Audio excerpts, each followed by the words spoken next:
Casa Susanna ist ein Safe Place in der Nähe von New York gewesen, wo Menschen sich crossgedressed haben.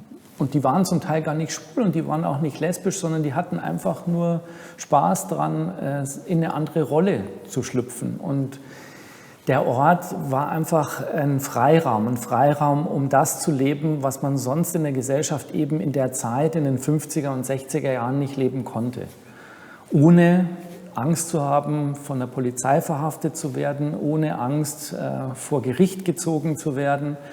Und das ist ein Ort, von dem es mehrere vielleicht gab in der Welt, die aber gerade erst überhaupt sichtbar und transparent werden.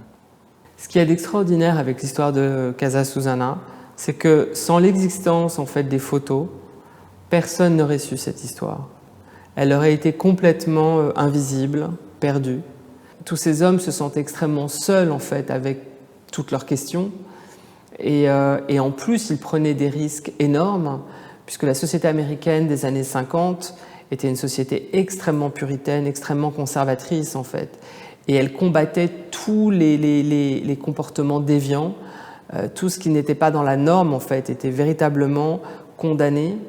Il pouvait y avoir des procès, vous pouviez avoir du chantage. En gros, votre vie pouvait être détruite en 2 secondes en fait. Donc c'est pour ça que ce lieu est assez unique et j'ai trouvé important de pouvoir en raconter l'histoire en fait.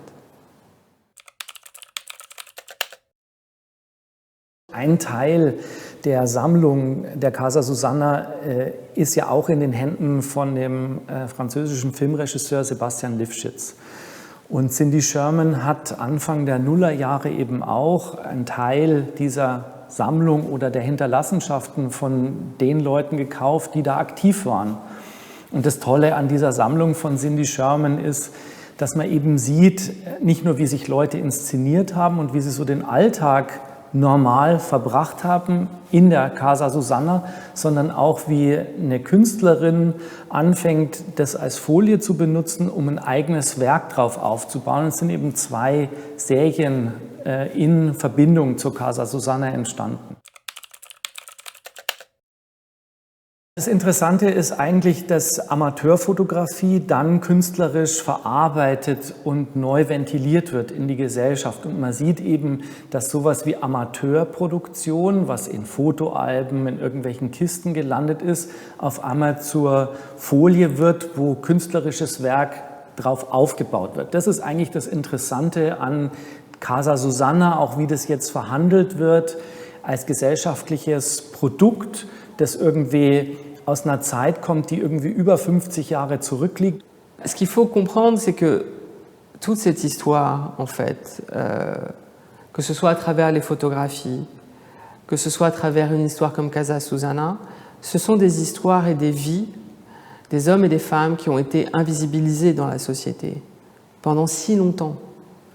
Et je trouve normal qu'aujourd'hui, on puisse leur rendre hommage, qu'on puisse les rendre visibles, qu'on puisse les honorer à travers une exposition, à travers un livre, à travers un film en fait. Je trouve que ce sont des histoires qui sont essentielles parce qu'elles racontent aussi la société, son évolution. C'est presque, je dirais, à la fois un acte politique, mais c'est aussi une histoire sociologique que je trouve essentielle, notamment quand on pense à la nouvelle génération aujourd'hui, qui a une manière de remettre en cause de manière radicale la question de la masculinité et de la féminité et qui a peut-être besoin de comprendre et de voir que cette histoire, dans le fond, elle a toujours existé. Elle pose des questions qui sont immuables, en fait, et qui ont toujours existé. Les questions que se pose aujourd'hui la jeunesse autour de leur identité de genre, par exemple, ou de leur identité sexuelle, ces questions existaient il y a 100 ans pour d'autres personnes, en fait. Sauf que le contexte était différent, le contexte était beaucoup plus dur, beaucoup plus hostile. Et pour autant, ces gens ont laissé des traces, et je trouve important de pouvoir aujourd'hui, je dirais, comme reconstruire cette histoire et recréer ce lien entre le présent et le passé.